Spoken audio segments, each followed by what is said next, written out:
Hello and welcome to another one of my videos. In today's video I'm going to be going through some gold coins I got in via two orders. One order was a straight purchase and one was a swap for postage stamps. Yeah, let's get into it. There's some good coins. I'm really happy. It's all gold today. There is some gold arriving tomorrow. I think I've got a couple of batches arriving tomorrow as well, so you'll probably get another video. This batch here, I did a deal a couple of months back, maybe a month or so, maybe 6 weeks. I traded some coin for stamps. I just put the feelers out, and I just said, look, I'm looking to trade. I'm heavy on numerical stamps, but I'm happy to kind of give you a bit of a discount on the stamps just to get some liquidity through the door. And the gentleman was like, yeah, hey, that's cool with me. I probably gave him a better deal than I should have done. But he ended up coming back to me and he said, I've actually got some coins I want to get rid of. I want some stamps. And I said to him, I'm happy to trade stamps, but I can't do it on such generous terms this time. Because last time, I knew I was selling for a loss on the coins that you gave me. It's not a problem. I wanted it for liquidity, but equally, there's got to be something on my end. It doesn't have to be much, but there's got to be something. And he said, okay, I've got a load of coins I want spot for. Now I know this isn't a spot coin. It probably isn't. Like, if I get spot plus post out of it, I think I will praise the gold gods. But I know this is probably a spot plus free coin because it's a St. Gordon's, and this is an interesting coin in itself. So I said, okay, I'll make you a deal. If you trade, I'll give you everything I have. I think it's 40 pence and up in terms of numerical. That's not a problem. I'll do the rate we agreed last time because you're taking a massive amount of stamps. If you want first class, they're going to be 70% no. And he said, they're too expensive. I can get them cheaper. And I said, you may be able to get them cheaper, but with the stamp price rise coming, I'm literally handing you hundreds and hundreds of pounds for no reason. And I like you, but not that much. And he went, okay, like, can you do the remainder in first class? I'll take a punt on it. And I went, yeah, sure. So I bought these essentially at spot. We worked out in terms of the appropriate rate on the stamps, and I traded these for spot. Now again, this is being cleaned. This is just a cheap gold play. If I lose 2% on it, it's okay. It really is okay. There's a rogue hair there. I'm a hairy guy. I can't help it, guys. Sorry. It really is okay if I lose that couple of percentage points because I'm going to gain it back on these two.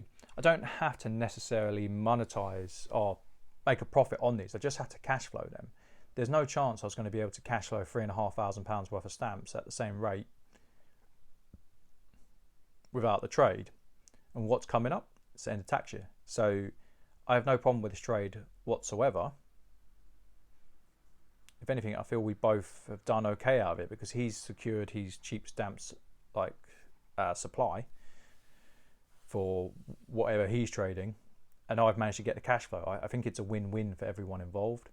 Now this, yeah, spot plus 3, I'll probably put on this. Spot plus 2 if it's a bad day.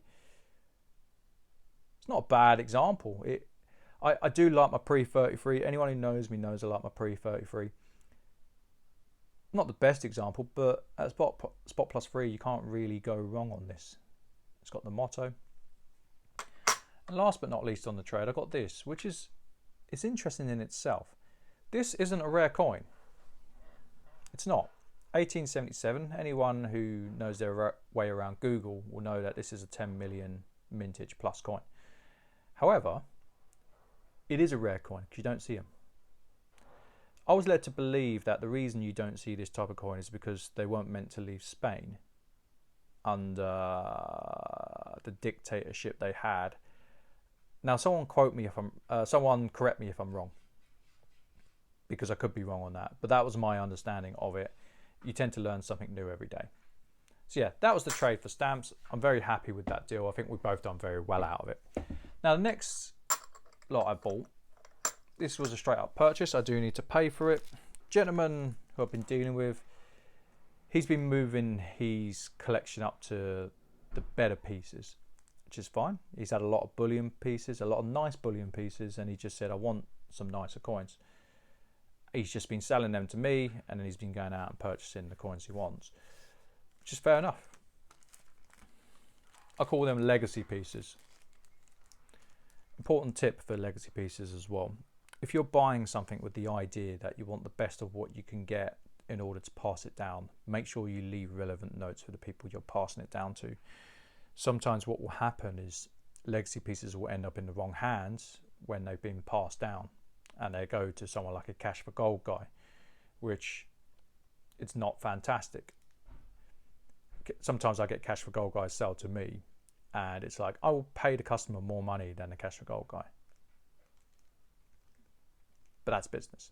That just is what it is. But I'd much rather someone leave fantastic notes and their descendants. Actually, I'd much rather their descendants keep it in the family for a few generations. But we know that doesn't happen for a lot of people, and that's okay. If you receive a gift, it's up to you how you choose to use that gift. So this came in. There's maybe 3% in this. Paying 98 on this. If I get 4% post it, that'd be 3.5. By the time I take costs out, I think that's a good day at the moment. There's some guy, he's actually local to me, spamming out Brits. I don't know how he's doing it, but he's spamming them out for spot plus post or something ridiculous.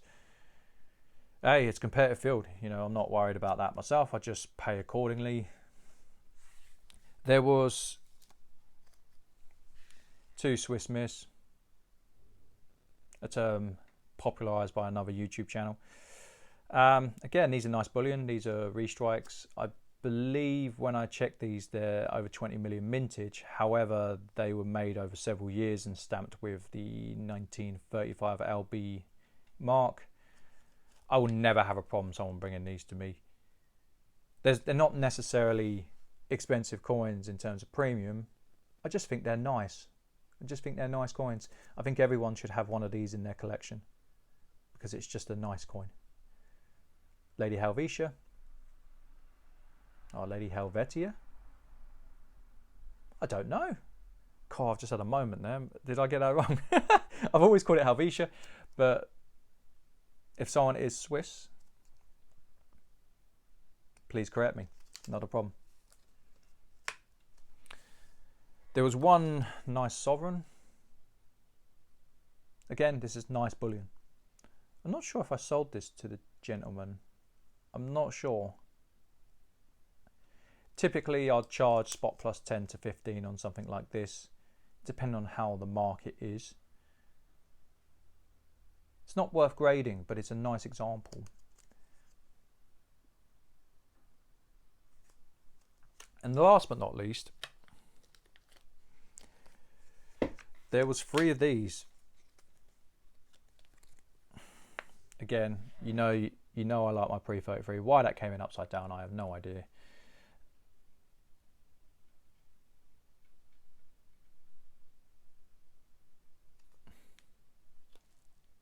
Coronet heads, Liberty heads. I use both terms. I think both terms are correct. If there's any American pre-33 stackers, collectors, you know, feel free to say. It's kind of interchangeable in the UK. I don't know if it is stateside.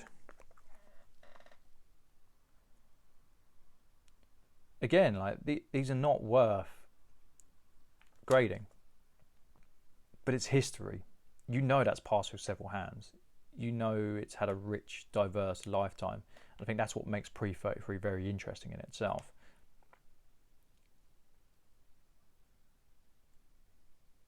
I think these are great coins. Now, in terms of where I'd price these, I try and get spot plus 25. We shall see. It's usually a case of that's the price, and if it doesn't sell, I'm like, oh no, what a shame it hasn't sold. I get to enjoy it for myself for a bit longer.